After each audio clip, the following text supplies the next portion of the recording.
The 2018 season most definitely underway now. Races from coast to coast, even though we're dealing with a bunch of crazy weather. But the only place that's not racing yet is anywhere north of the border, or at least upwhere near the American-Canadian border. California, though, was pretty solid. Ladies and gentlemen, welcome to episode number 22 of the EKN Debrief. We are recording here on April the 17th. The show will air April 20th for the first time on the EKN radio network. We're glad that you're joining us. The event that we will break down today here in the debrief, the championship weekend of the Challenge of the Americas in Sonoma, California. It was a gorgeous weekend for the most part, but the bottom line is a solid start to the Challenge of the Americas in terms of their Rock Cup USA program. 3 great events this year, and we capped things off at Sonoma last weekend. This week's show brought to you by Nitro Kart. If you've got a racer just starting out in cadet racing or already racing but ready to take it to the next step on the podium, you need a Nitro Kart. 2018 has already seen Nitro Kart drivers score wins in SCUSA, WKA, and USPKS competition, and even more at the club level. Whether you're racing 2-cycle or 4-cycle, Nitro Kart has you covered with the best cadet chassis on the market. Nitro Kart, race one or chase one. So let's jump into the overview at the debrief, episode number 22. My name's Rob Howden. Great to have you here on the EKN Radio Network, or whether you're listening from the podcast you've downloaded from Podbean or iTunes. I am joined, as always, by David Cole.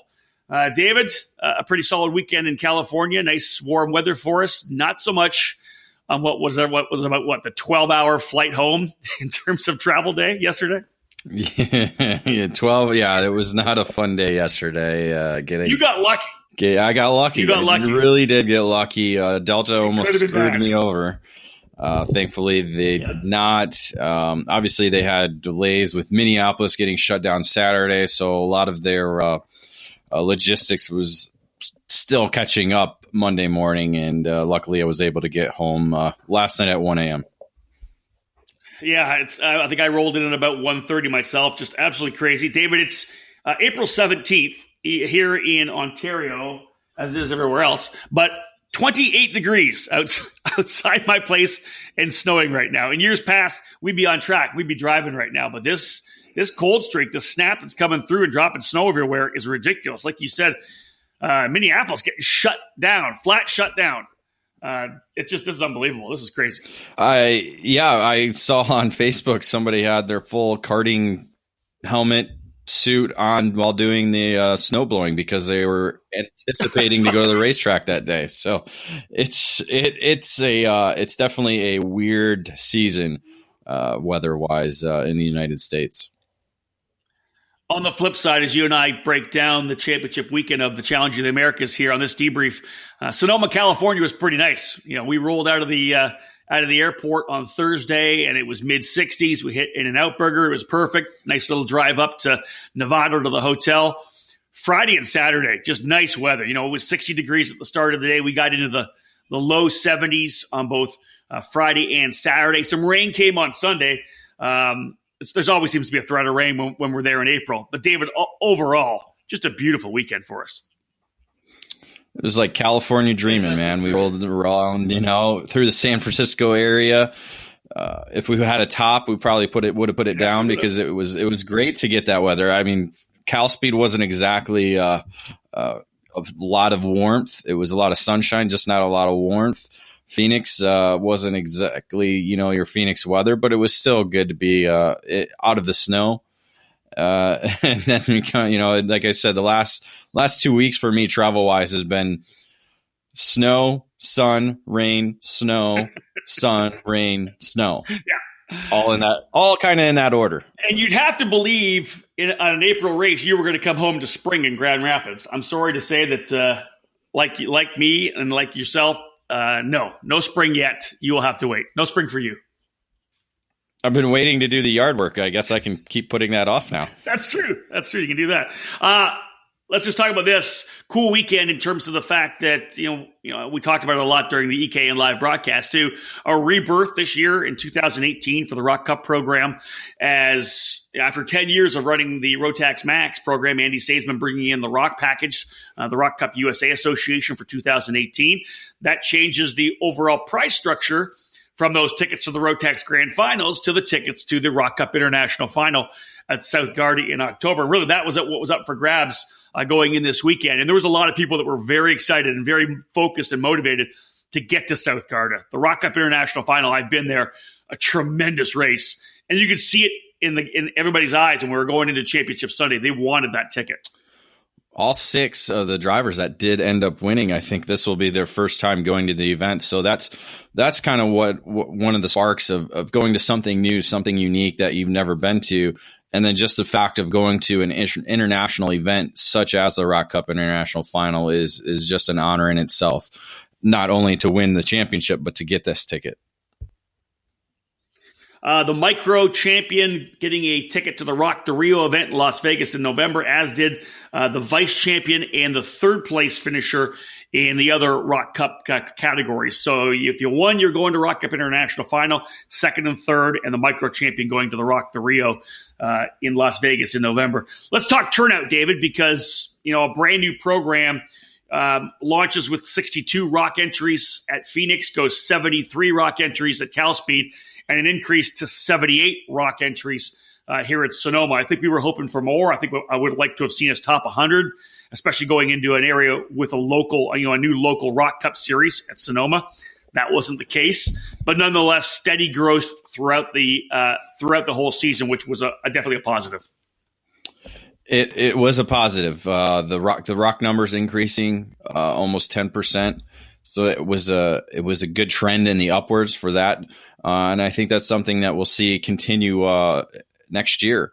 One of the big factors into why the numbers weren't as high was partly due to the Briggs program.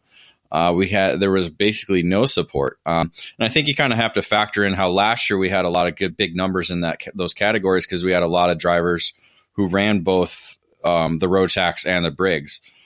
This year, not so much. We actually lost, a lot of drivers who did both.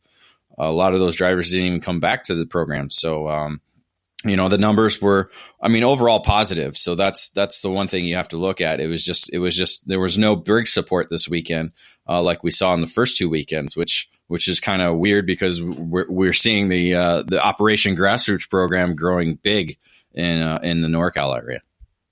Yeah, and I think, Dave, that's kind of what it plays to. If you look at the numbers, we were at 85 total.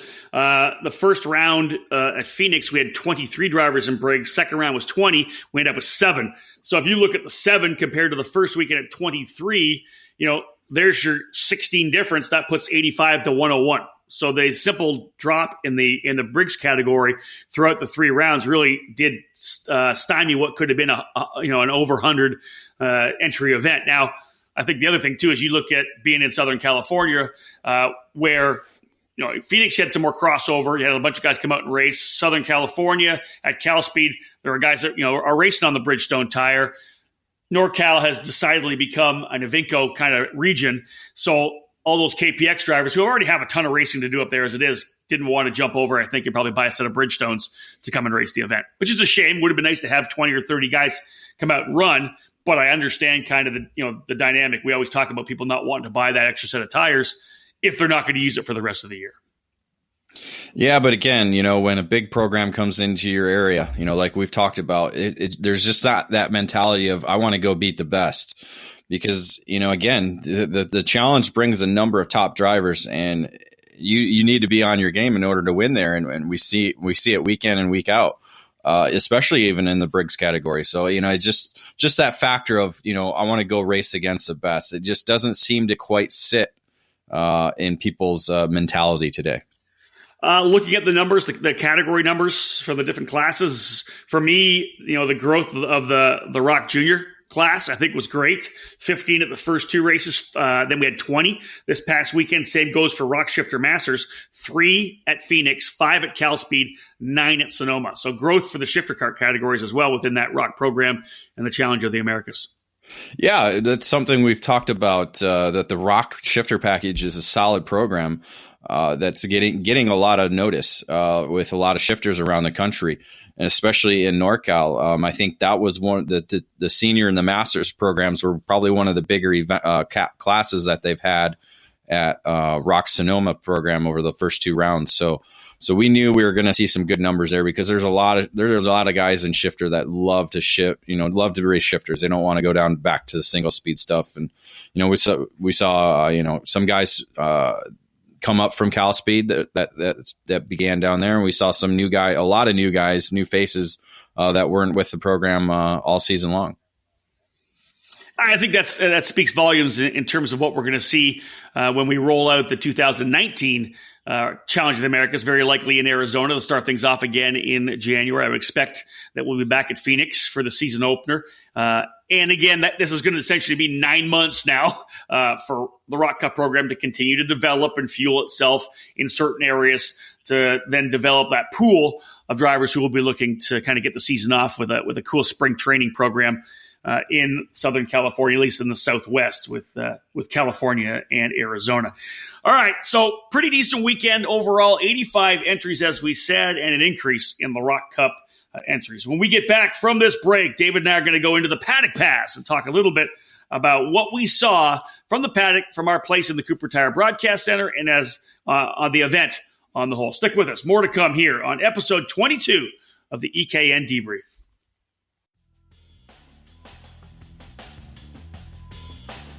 After taking on the highly anticipated Florida Winter Tour, remaining promoted events by Rock Cup USA include the Rock Festivals and Rock the Rio event. In May, join us at the NOLA Rock Festival at NOLA Motorsports Park in Avondale, Louisiana. It's set for May 17th through 20th. The NOLA Festival will see the Rockers take to one of the best facilities in the country and undoubtedly a race favorite. The second Rock Festival will be at Oakland Valley Raceway Park in Cuddybackville, New York, and will take place July 19th through the 22nd. Full podiums at both events will receive Rock the Rio entry, while race winners at the OVRP Festival will also receive coveted Rock International Finals tickets, provided they participated in both festivals. The crown jewel of the 2018 schedule will see the Rockers from around the world descend on the fabulous city of Las Vegas at the Rio All-Suite Casino and Hotel. The first annual Rock the Rio event will award upwards of $35,000 in cash over the 7 Rock classes. For more information on all Rock Cup USA promoted events, please visit www.rockcupusa.com.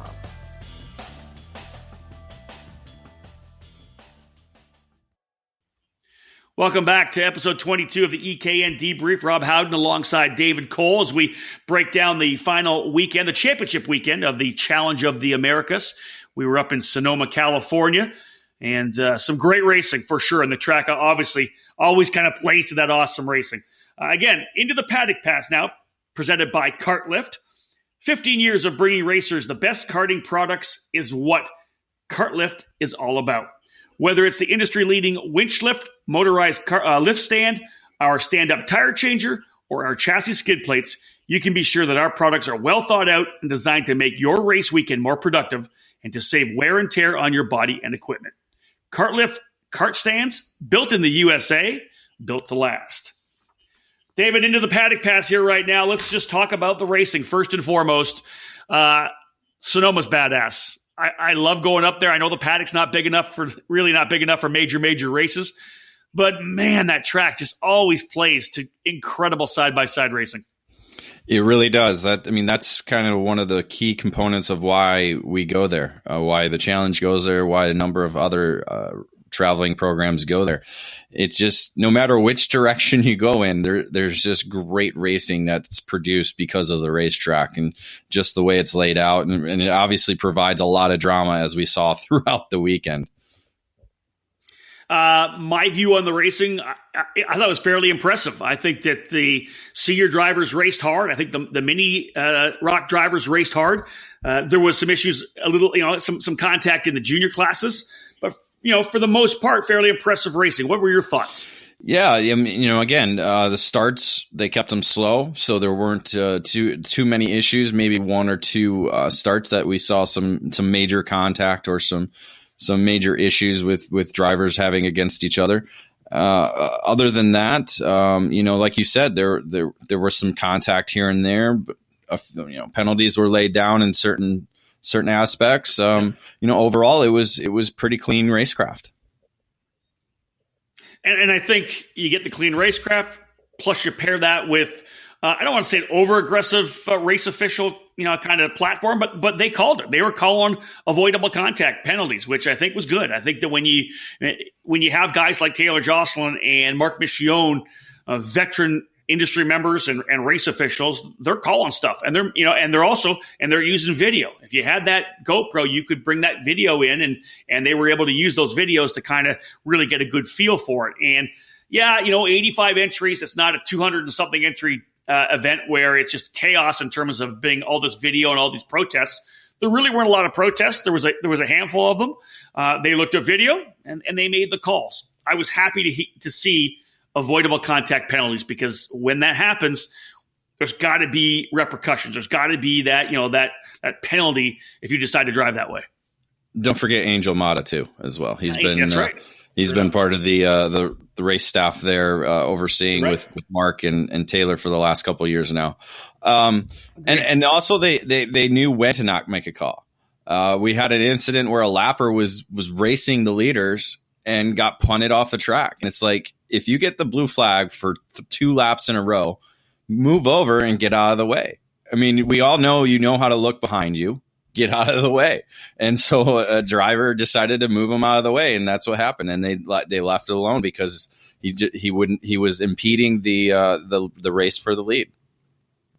Yeah, agreed. That was a great call, because that was coming down into turn number 7, the right-hander. I don't think they call that Monaco, I think. Whatever it is, it's that right-hander coming down in the infield where, you've got to get a good run through there. And you're right, the lap car was right in the middle of the racing line, punted off, and not punted off the racetrack. Punted it hard enough to go just maybe drop a couple of wheels and continue, because, as you said, they were not heeding the blue flag. And you're right, I thought that was a really, really good call.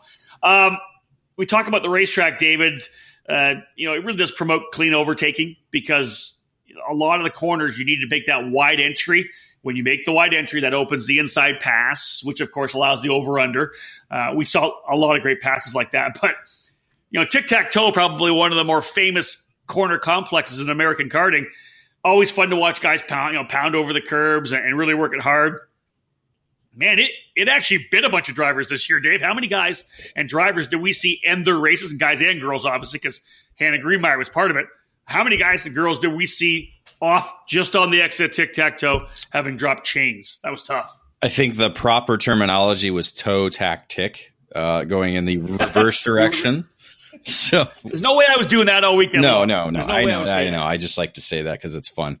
I think it was the junior race on Saturday. I just happened to make my way over there on the exit, and I think it was 3 straight laps. Somebody lost a chain, and it's just a combination of the amount of force that slamming the curbs and coming over it, and the angle of the cart, and just all of that combination, just chains are just like, no more. Well, and as everybody knows who's listening to this debrief, as a driver, that's almost the worst sound you can ever hear, is that engine just it was. It's a terrible feeling. There's no doubt about it. But it's just, there's just something about the angle of that. I don't think you get that so much going in the normal national direction. It's just that load of going up the hill and full gas, the G forces, all that combination. The chains just can't take that. And speaking of Hannah Greenmeyer, super tough for her, because she was actually leading the main event on Saturday when it happened. Yeah, we've seen that before, where a leader is out front and the chain just decides to let go at that moment, and it's always tough, and especially tough if it happens to you more than once on the weekend, which I think we saw a couple of people have that happen. It's just, it's a tough go because it's out of your control. There's really nothing you can do to prevent that. Dave, in the first segment of this debrief, we talked about the numbers and the entries that we had at the finale weekend. You worked it a little bit and came up with a good stat looking at all the numbers in terms of new entries that we essentially ran their first Rock Cup Challenge race at Sonoma. Give us some insight on that because on our notes here, I found that very intriguing. Yeah, because again, that's kind of the main focus of what Andy's trying to do is grow the Rock Package program throughout the western part and especially at the Challenge. And to see the amount of new faces that were at Sonoma rather than that weren't at Phoenix or Cal Speed was pretty good with 28 total drivers throughout the 7 different classes that's offered. That's 33% of the total that was there were new faces that hadn't been there this season. So it was especially big in junior where we saw 9. It was kind of a mixture of a lot of NorCal regulars and a few drivers coming up from Southern California. So it was good to see that there. And then as we talked about already, the Shifter Masters was good with 5 new faces. Senior had 5 new faces. So overall it was good to see new people because hopefully the event in Sonoma could maybe bring them to Phoenix or Cal Speed or wherever the series takes us at the early onset of 2019. I think as a promoter, David, that's one of the things that you look at. You look at your individual races. Yeah, I had 70 here, 80 here, 90 here. But in the end, when you sit back, you look at the total number of drivers that actually came. And, oftentimes, as we know now, it's much higher because somebody just did just Phoenix or just Phoenix and Cal Speed or just Sonoma. When you look at the total number of drivers that actually have run in any particular series, then you say, hey, you know what? If I can get all of those guys to all of my races next year, there's my growth. So I think that for Andy Seisman, he can look at this and say, wow, you know what? I had consistent growth throughout the year, which is always important. We use that 10% number. You want that kind of growth from year to year and from event to event if you can. Normally series will fade off a little near the end as drivers are out of the championship, decide they're not going to run. Another thing that you and I really don't understand. We figure, if you're going to run a series, run it through to the end. But for Andy, I think he'll be able to look back and say, you know what? I had over 100, maybe 110 drivers actually run the entire year. That allows him to go into 2019 saying, hey, you know what? I'm going to keep pushing hard because we're going to get back to 125 next year. Yes, that's exactly it. Like you said, the number overall was over 100 drivers, I think. So that's something I didn't calculate. But I think looking at, drivers who were just at Phoenix, drivers who were just at Cal Speed, drivers who were just at Sonoma, it's a pretty good amount of drivers who did 1 or 2 events. So there's definitely room for growth. Like you said, it's getting them now to come to all 3 races. That's something that Andy's going to obviously review and examine over the next few months to prepare for the 2019 season. Yeah, lots of time to put the strategy in for 2019. Well, that wraps up our Paddock Pass brought to you by Cartlift. After this break, David and I are going to dive into the race report, and we'll look at each of the categories. We'll talk about the racing. We'll talk about the results, and that'll be up after this break.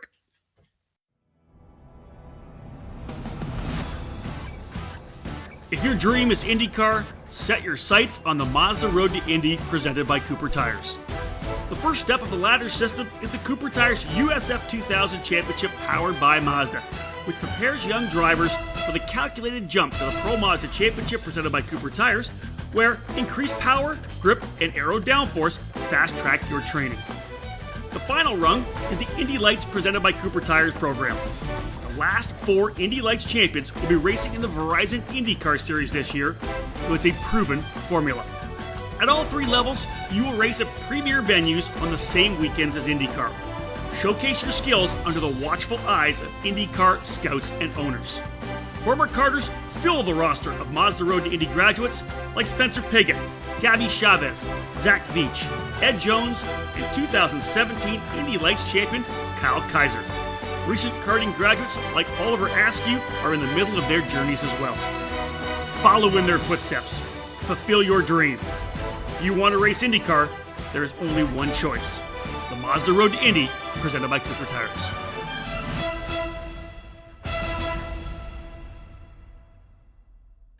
Welcome back to episode number 22 of the EKN Debrief here on the EKN Radio Network. If you're listening on the network or have downloaded the podcast from iTunes once it goes up there, we're thrilled that you've tuned in. April 17th, our recording date, April 20th, Friday, the initial airtime on the EKN Radio Network. Hope you're enjoying the broadcast so far. We're going to dive into the race report now, where David and I will break down the categories individually. This week, the race report presented by VME Kart USA. Today's race report segment is brought to you by VME Kart USA, the company and brand that is taking the American karting scene by storm this year. VME Kart USA is winning on the East Coast and West Coast, and they just secured their first championships of 2018 thanks to Eric Jackson and Chase Gardner at the Challenge of the Americas. The new VME Kart chassis has a wide tuning window and works very well with all engine and tire platforms. To learn more, give them a follow on their social media platforms. Indeed, VME Kart getting a couple of championships, David. They were impressive with a couple of drivers actually on the podium throughout the weekend in the Rock Masters category. We'll get to that in a second. Let's start out with Rock Senior. Pretty good turnout of drivers. And for the first time, we saw Hannah Greenemeyer, the Hurricane, wanting to come and have some fun at Sonoma. SCUSA moved their race from Sonoma to Phoenix. So Hannah said, I want to race Sonoma at least once this year. She rolls down by herself and her dad with Mike Rollison, and they were great out of the box. Yeah, especially after missing, I believe, what was the first two practice sessions that they had. They flew in early Friday morning, and as we know, the drive up from San Francisco, Oakland area to Sonoma is a bit of a drive. So it definitely takes time to get there. So again, but like they said, the reason why they were there, they love that racetrack, and we've talked about it already on the show. Is it's a great track to drive. You have to go there at least once in your karting career, and she's been a long-time challenge competitor, dating back, I believe, all the way to her micro days. So her and her family are big supporters of Andy's program, and it was great to see them come back and like you said, just right out of the box, be quick. Yeah, she was super fast. We've already talked about the fact that she had a broken chain, essentially leading and dominating the Saturday final. I think she would have very likely just walked away to the race win, but broken chain puts her on the sidelines. All of a sudden, that gives us this battle. We were watching that battle, awesome battle for second, third, and fourth, David, between Jake Drew, Michael Avancino, and Bejoy Garg. They were going back and forth to see who was going to get the final positions on the podium. Well, all of a sudden, Hannah's on the sidelines, and hey, guys, this is a battle for the race win. It was super fun to watch, and it was really cool to see Bejoy Garg do so well in his very first senior race. Yeah, Bejoy, a local driver, along with Michael Avancino, taking on Drew, who we saw dominate at Cal Speed. So that kind of mixture, along with, I believe, Nate Dean was in the mix as well for a little bit there. Those guys just kind of going back and forth. Again, great racecraft, a lot of clean racing, a lot of respect for one another. Ended up being Garg who claimed the victory. It was just good racing. People... we're actually going to air it on Thursday, so it would have been the day before this thing airs. But we have the EKN live broadcast, my play-by-play on the network. We'll have it other times as well in the next week or two. You got to listen to that race because, both races in senior were just crazy. But David, the racecraft with those three drivers, that is what you want to see. It was respect for each other. They were back and forth. A driver would make a deep move to the inside. They would go inside out to try to go going side by side out of the corner. Really, if you stand back and look at the race between Garg, Drew, and Avancino, that's pretty much all you could ever want because there was hardly any contact and they just raced hard. Yeah, it was the same on the dry and the wet, because on Sunday when the rains came, it was the same guys who were there battling again for the victory in the final. Set the stage for that rain race, David, because it really wasn't a rain race. It started, it appeared, and we were calling it, that maybe the rain wasn't even going to come in until about 4 o'clock. And the seniors went off. Was it not even 2:00 when they were on the racetrack? So maybe it was 2:00, right about 2:00, but it wasn't until 4. Well, all of a sudden the rain starts coming. They're on the racetrack. It's dry. Hannah Greenmeyer out to the lead again. Now, not a massive lead. They were right there with her. But then she started to pull away a bit, and then the sprinkles came. And they're on slick Bridgestones, and it started to rain. That was fun to watch as they were all trying to figure out exactly just how much grip was still there because it was changing with every corner. Not even every lap, every corner. Well, that was the one thing that Andy Seisman said in the drivers' meeting and made sure everybody understood is the race is going to go on no matter what. There's not going to be no red flag for everybody to come in and change tires. It's you start the race with what you have.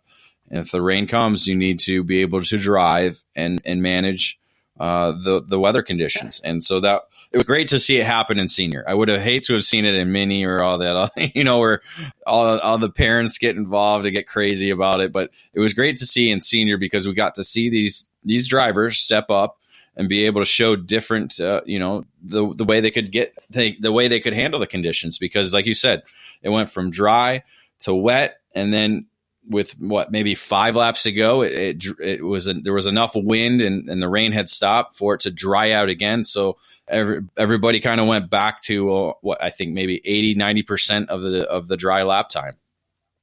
Well, and Andy had said it, and I'll coin his term, I believe, and don't quote me perfectly, but his line was adjust your speed accordingly. You can't go through turn number 1 flat out in the dry. Well, you can't go through turn 1 at X amount of speed when it's wet either. So you adjust your speed to turn 1 in the dry, adjust your speed to turn 1 in the wet. And I think you're right. I think when the storm came, it was a perfect storm because it came during a category that we would have expected them to show the racecraft. And I think you're exactly right. It was dry to the start, then the wet came. Drivers were heading to the outside of the lane, trying to get their bodies leaned over to get some weight up on the outside front tire. Hannah Greenmeyer made just one mistake and dropped the wheel in turn 3. She went off and had to get back. She dropped to 4th. At one point, I think we were 24 seconds off the regular race pace, the fast laps they had turned at the start of the race. 24 seconds. It was that the rain was coming down that much.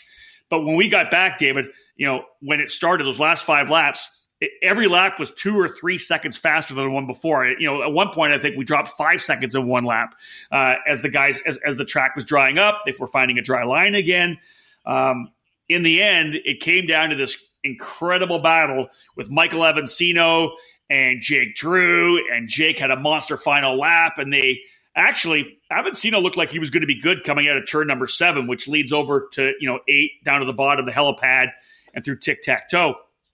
Or tack-toe-tick, as you say.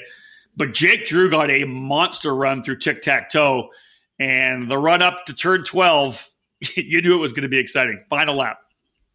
It was exciting. And like you said, kind of looking at the lap times, the beginning lap times were about they just were getting into the 50s, and then all of a sudden the rain hit.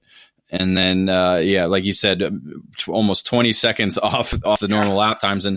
And as Drew was running down Avancino, he got back down to a 52. And then, again, the certain parts of the racetrack weren't quite as dry as the others. So it was fun to see. And then, like you said, the drive to the last on the last lap to the last corner, you knew Drew was going to go for it no matter what, because that's what all these drivers were doing on Sunday. Yeah, Drew was to the inside fairly early as they came into the braking zone of turn number 12. He got to the inside, and it's interesting. I wonder if Michael Avancino in his mind's like, maybe I should have checked up and did the over-under because Drew was coming in so hot that he may have pushed off wide, but Avancino tried to roll the outside. There was a little bit of contact, some side-by-side contact. Avancino up in the air, off to the racetrack. I think he did a full 360 and came back on and finished. And on the podium, Bajoy was able to get through. It was just one of those final laps. Everybody on the fence screaming and yelling, high fiving. It was just a great finish to an awesome race. Yeah, he did pull a 360, get it going off the. I might have been 2 actually, because I think he might have done one after he got hit, and then after he went into the the wall, did another 360, and then continued on. And luckily, they had enough gap where Avancina was able to crawl across the line second, and Garg was third, as he was able to hold off a charging Greenemeyer who got back on the racetrack and was able to finish, but still a fourth for her, and not exactly where she wanted to finish. But again, just that one mistake cost her, and obviously we'll probably haunt her until next year. I agree. Let's look at the champion. Jim McKinney wasn't really on pace in terms of being able to get on the podium. He'd had 4 straight podiums coming in to the finale at Sonoma after that sweep of the weekend, and the opener at Phoenix had 2 podiums at Cal Speed. But really did have a decent run. He didn't have a lot of speed on Friday, struggled a bit on Saturday, but came alive on Saturday for the main event and got a good finish. And then at that point, it already really secured the championship. But, in the end, a good overall 3-event performance for Jim McKinney as he'll represent COTA at the Rock Cup International Final as the champion for 2018. Yeah, stuck throttle actually as the rain hit. So I think he might have been, obviously he was probably one of the more experienced drivers in the field. So he might have been a factor come the end, but the throttle stuck at the chassis where it connects there at the chassis. I think the connector spun somehow and jammed the throttle wide open and just went straight off into the wall. Luckily unhurt, but yeah. Not exactly the way he wanted to end his championship run, but a champion he is. So that's what he was gunning for. So a big field in our Rock Junior class, but really the discussion all about the 2 Torgerson brothers and Ugu Chukwu, as the 3 of them really battle it out essentially every session throughout the entire weekend. Yeah, that was what we kind of expected to see. The Torgersons were stepped up their game a little bit at Cal Speed. Obviously, Austin was able to score the victory in Cal Speed when Ugo had his issues. So we knew these with the Torgersons having a lot of experience at Sonoma. We knew they were going to be fast there, and ended up being the Torgersons versus Ugo throughout pretty much every race session that we had. Yeah, and let's talk about Saturday at first, because obviously they were all running together. At one point, Austin and Ashton got in front of Ugu, and he was kind of back there in the 3rd spot. It was interesting. You'd have to be, if you put yourself in Ugo's head, it's like a NASCAR race where he's battling against a couple of teammates. He's in the middle of this group at the front, and there's these 2 teammates together, even though they're brothers each trying to race for their own win. He's essentially battling against 2 teammates. It was tough. Yeah, anytime you go against teammates, you're kind of out on your own. But Ugo was very calculated in how he approached the race. We knew he was fast every session. He was fast at the end of the race. That's when he threw down his fast laps, and I think you could kind of tell, like, it almost didn't look like he had it. But then he would, especially the one day, he just charged right back forward and got caught right back up and was able to lay down some fast laps and score the victory. Talk a little bit about the win and then the penalties that we saw afterwards. Well, yeah, and the thing about it is Austin was able to get away and score the victory on Saturday, but a penalty for early contact with Ugo was a 2-position penalty on Austin, thus giving Ugo the win.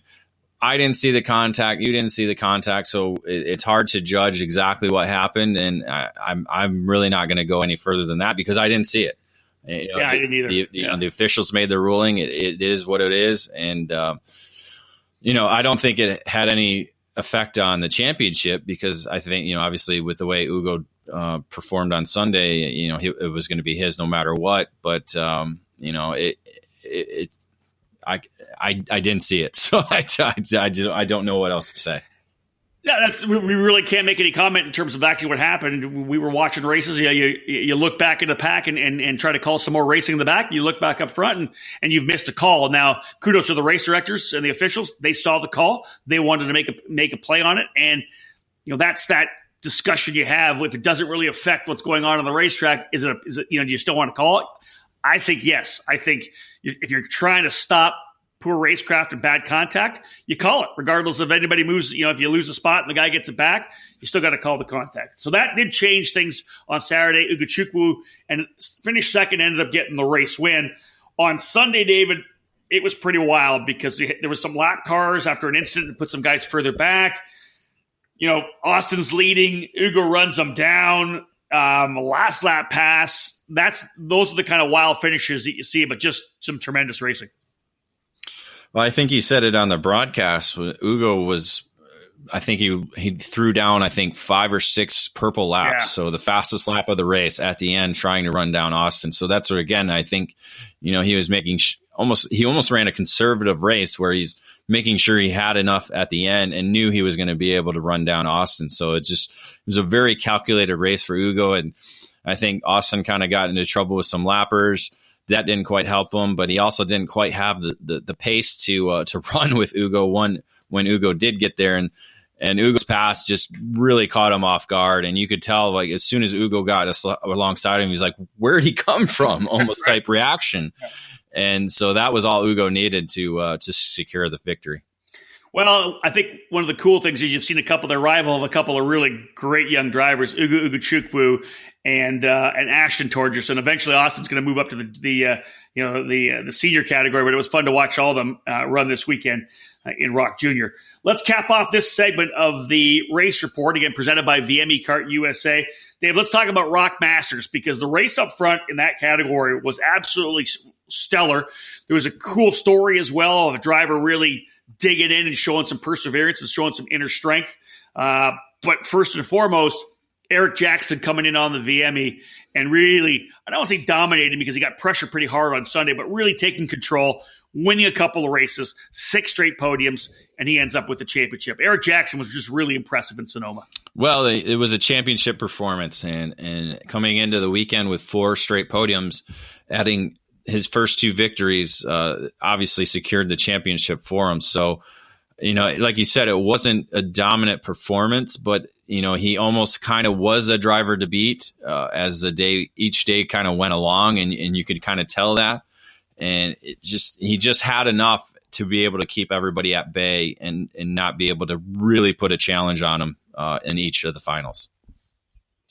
You know what? Jonathan Silva ran really well. We've been watching him throughout this 2018 season. He ran the SKU's Winter Series. We saw him at the Winter Nationals. He ran USPKS as well. I believe he ran the Rock, the Florida Winter Tour. He's been doing a lot of racing, and he's really, I think he's had a bunch of incidents. He had a couple of spills at the USPKS race. You were out at Ocala. It just seems like, I think, a switch kind of flicked at this particular weekend, because he just calmed down. He was just relaxed in the opening couple of laps, settled in, was right there, in third or second, was kind of following the guys and getting a good feel for what they were doing, kind of just going to school, right? Where am I faster? Where can I get by? Able to get by Nick DeGraff, who was very impressive on the VME all weekend. But Silva on that comp cart really did settle in nicely. And I was real impressed with the way he went after Jackson over those final couple laps. He was the quickest driver at the end on Sunday. And I think a couple more laps, we may have saw a different result in terms of the race winner, because Silva was very quick at the tail end of that Rockmaster race on Sunday. USPKS races that we did the weekend before, I think he got maybe 4 laps total in both finals. So he obviously was able to complete both on at Challenge Weekend. And so, it's just, again, he's a newer driver. Jackson has a lot of experience, obviously been a Team USA member at the Rotax program a couple of times now.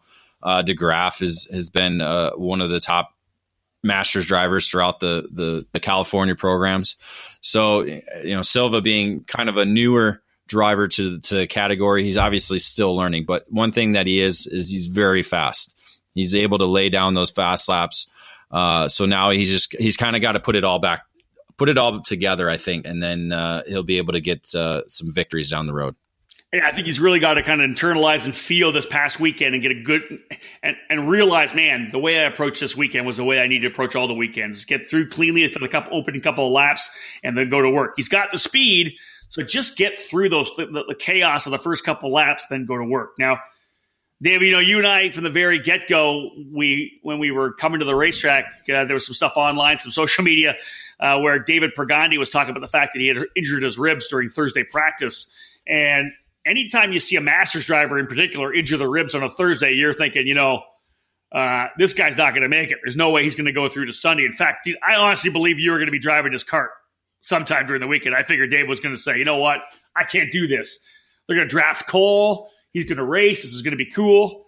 Let's give it up for David Pregande. He toughed it out all weekend long. Not only did he tough it out, put it on the pole on Saturday, and was just badass fast all weekend. Well, there is one thing to be said. The guy's an Iron Man, because I would have been out. They kept the same seat in. I would have gotten a bigger seat. I would have gotten extra rib techs. I would have done everything I could to pad those ribs. But much respect to Mr. Brigandi for the job that he did. The soft shell. Maybe the nickname may stick, but he was the Iron Man for the weekend. To be able to be up there and battling, as you said, the pole position on one day, and he was in the hunt pretty much both days. A thrown chain for him on the Saturday final kept him out of the competition, and then just that opening lap skirmish on Sunday took him out of contention as well there too. So, but I think he had probably one of the fastest rides there, thanks to Josh Huff. And yeah, he obviously got driven over at the start of the Sunday race, but he and Huff dug in all weekend long. They did, and so it would have been good to see him try and battle for the victory. But overall, I think he has to walk away from the weekend knowing it was a positive weekend. When we saw David at the host hotel on Thursday night, I called him soft shell because the guy's on the racetrack for the first day and breaks his ribs or hurts his ribs. So I thought soft shell was a good nickname. I don't think that nickname's going to stick, because after what he did this weekend and how he toughed it out and how he dug it in, when I think anybody else would have parked it and said, you know what, I'm good. I got to get better so I can come back at the next major race. I'll tell you, he earned a ton of respect from me, because I've had injured ribs. I separated my intercostal cartilage at Rock Island, and I couldn't sleep for 6 months. So soft shell, we're going to park that nickname, because I'll tell you, an absolutely tremendous weekend for David Pregande. So let's wrap that up. Let's wrap up our first three race reports here. Again, race report brought to you by VME Card. After this break, we're going to come back. We're going to talk Rock Shifter. We're going to talk Mini, Micro, and we're going to talk Briggs. Stick with us. More to come here on the EKN Debrief. For over a century, Briggs & Stratton has had a commitment and passion for racing. It's a DNA found in every engine we build today. So whether you kart race, Baja, race quarter midgets, or believe that dirt and snow are just God's way of adding to the challenge, the dedicated spirit of every Briggs & Stratton employee stands at the fence waiting for the green flag to drop. Briggs & Stratton Racing. What powers you? Since 2003, K1 Race Gear has been a one-stop shop for all your indoor and outdoor karting needs. From racing shoes, suits, and driving gloves to chest protectors, rib vests, accessories, and bags, K1 Race Gear provides quality karting products for the enthusiast and the professional alike. We have an incredible lineup of K1 karting suits designed to fit everyone's budget. Check out our entry-level GK2, the new Apex 2, and our top-of-the-line Speed 1 suit. Then, choose from our Apex and RS1 karting gloves and add in our K1 shoes, rib protectors, and neck collars. If you need a custom suit to support your sponsors, we can create a custom look as unique as you are. As you would expect, our custom suits are made to order. With pricing as low as $495, you're sure to find a suit that not only satisfies your racing needs, but is easy on the wallet as well. We take care of all of our customers at K1 Race Gear, not just the ones with deep pockets. Visit K1RaceGear.com today and get everything you need for your next racing season. Welcome back to episode number 22 of the EKN Debrief here on the EKN Radio Network. Again, we are breaking down the final weekend of the Challenge of the Americas. We were in beautiful Sonoma, California. And as we do this debrief, it's Rob Howden and David Cole bringing you our thoughts on the event. David, this is the race report brought to you by VME Kart USA. Let's jump into Rock Shifter. There really has been a fantastic program, class to cover all year long throughout the entire challenge. Just some really talented drivers. Very talented. A lot of drivers that we've seen each season. be among the best, and guys coming back to their roots, especially with Alex Keys coming back to karting after a couple years off, being a former challenge racer during his junior and senior years in the sport. So yeah, it's I mean, everybody loves shifters, and it's this category was especially cool to watch.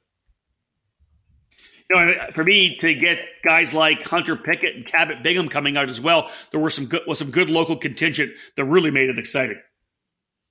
They did, and it was, even though guys were racing for the championship, it seemed like the wins were a little bit more important with the type of stacked field that we had there.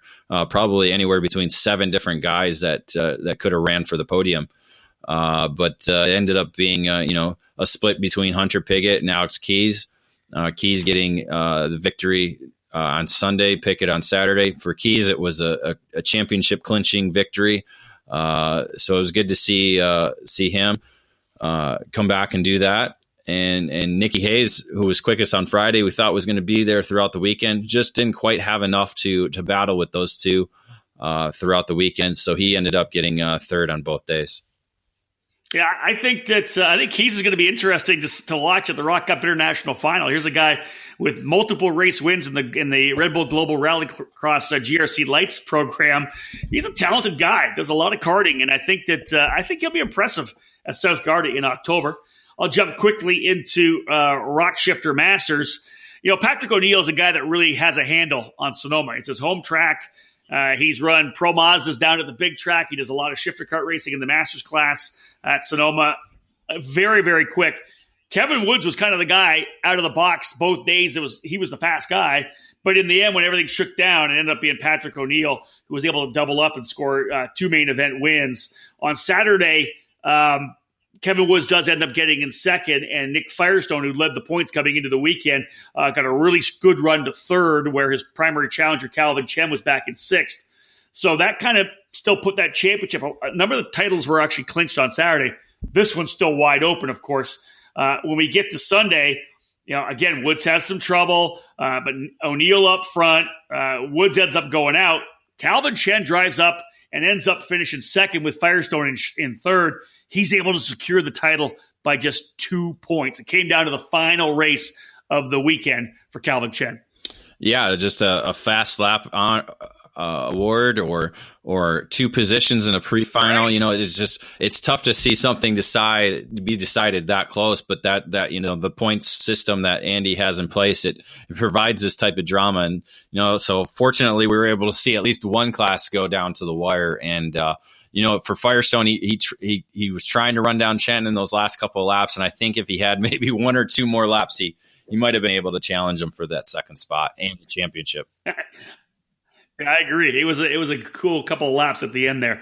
Let's move to mini rock, David. And always, anytime we look at a series, you look at the number of mini rocks, the entries in mini rocks, and the quality of the drivers, because those are the guys that are going to become juniors and become seniors. If you've got a good field of minis, the next couple of years you're going to have a good field of juniors, and I think that's what we have here on the Challenge of the Americas. Mini rock was a lot of fun. Logan Toke and Chase Gardner coming in, essentially battling it out for the championship, and they were both fast right out of the box. Yeah, Toke paced the field on Saturday. Looked like he was in position to maybe grab a victory, but Gardner came back in the final and was just kind of too strong. Clinched the title with his second victory of the season. Had scored enough points throughout the first 5 rounds to be able to do that. Toke ended up dropping back, I believe, to 5th with Ethan Nascimento with a first podium for him in the runner-up spot, and Enzo Swan was 3rd. So, it was good to see. There was almost like 5 guys that were in the hunt throughout the weekend. Yeah, that was just an awesome race to watch. And, Nascimento was right in the battle there, as you said. Enzo Swan was right in there. They were just going back and forth. That was just a lot of fun to watch. But as you said, Chase Gardner stepping up big time to win that championship. Essentially had secured it with that finish on Saturday. On Sunday, again, Logan Toke and Gardner pulled away. Obviously, a little bit of rain there made it exciting as well for those drivers because the rain did come hard. But in the end, it was the Canadian driver Max Pankowitz who handled the rain. Everyone else slipping and sliding all over the place. Pankowitz was just banging out those laps, and I think they were 110.4s or something like that, but every lap was the same. He wasn't the fastest guy at the end. They were coming to catch him, but every lap he just hit his marks, and never once did he make a mistake. No mistake. He actually had, I think, his brother spin out in front of him while trying to lap him one time, and just continued on. Right.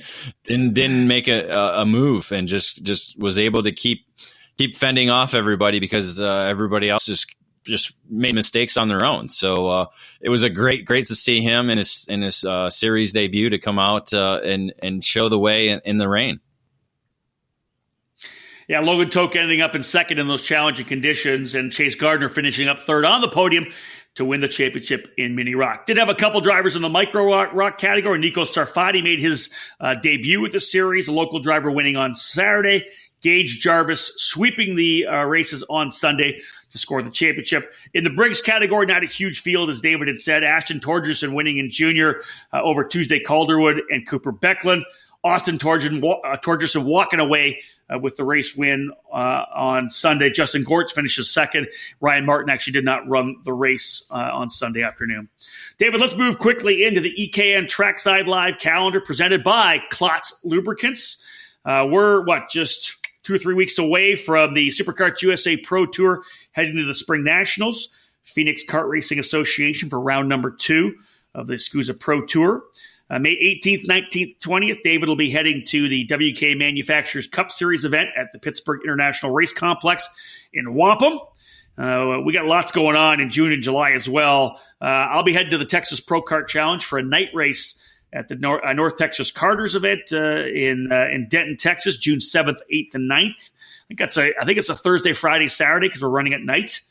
WK Manufacturers Cup, David, you're heading to Concept Haulers Motor Speedway. They've moved the race to Norway for July 13th, 14th, 15th. Yeah, it'd be old school type facility. Yeah. Again, it's got a great layout, a little bit on the rougher side, but it's a facility that's been part of the sport for a long time, and it's good to see that WK is going to do that and continue to support those local tracks. All right, David, about a minute left in this broadcast. Let's wrap things up from the Challenge of the Americas, or championship weekend in Sonoma. Overall, your thoughts on our trip up to Sonoma? Anytime, like we said, we love going to Sonoma. The racetrack provides some great racing. No matter what the category, shifter, the senior, junior, minis, even Briggs sometimes when we get a big enough field. But it was great to see the champions crowned on the weekend. We got to see seven drivers earning the titles. 6 of them now going to get tickets to go to the international final at South Garda to be part of Team USA and the COTA team. So that's something that Andy's, I think, pretty pumped up. Going last year, didn't really have any of his quote unquote drivers there, obviously still part of Team USA, but now they're COTA drivers that are going to be there. So I think that'll be cool to see. Overall, good numbers in the series, as we had detailed at the top of this podcast, where the numbers were in the rock categories at least kept going up every weekend. I think that speaks well for potential more growth for 2019. They've essentially got Garrett Potter and the whole Rock Cup USA crew have 9 months to continue to build the driver pool, continue to expand their program, and lay roots for the Rock Cup Series as it's just slowly growing throughout the United States. And I think that when we look forward to 2019 and the Challenge of the Americas when it kicks off in Phoenix, David, it's going to be another jump up in terms of participation.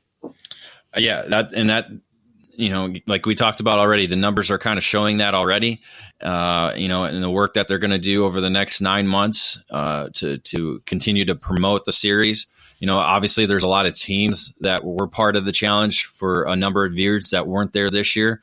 Maybe they'll look at the numbers overall this year and maybe they'll have some of their customers say, hey, I want to go back there. It's a great program, great people who put it on, obviously with Andy and his whole staff that are behind it. They just, they love what they do. They do a great job at it, and everybody continues to keep going back. That's about right. Ladies and gentlemen, that caps it. Episode number 22 of the EKN Debrief. David Cole and I going over the Challenge of the Americas Championship Weekend from Sonoma. Thank you so much for joining us here on the EKN Radio Network. On behalf of David Cole, this is Rob Howden. Bye for now.